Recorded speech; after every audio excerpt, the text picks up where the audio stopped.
అందరికి hi friends.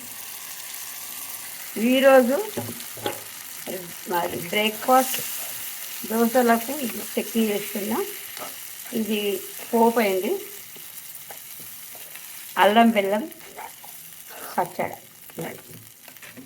ఇది నేను ఫస్ట్ టైం చేస్తున్నా, కానీ సూపర్ ఉంటుంది ఇట్లా. ఎందుకంటే నేను బయట హోటల్లో అక్కడ ఇక్కడ తినేది, కానీ నేను చేయలే. ఎప్పుడు పల్లి కొబ్బరితోటి చేస్తాను. ఈరోజు నేను అల్లం బెల్లం, కొంచెం చింతపండు,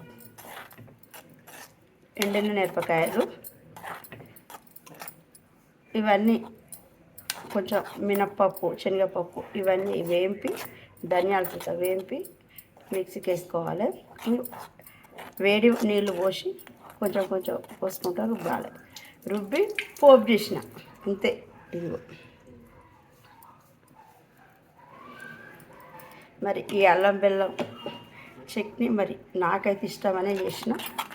మరి సూపర్ ఉంటుంది. మరి మీరు కూడా ట్రై చేయండి. చాలా హెల్దీ అల్లం బెల్లం ఇవన్నీ. దోశ, ఇప్పుడు దోశతోటి ఈ చట్నీ.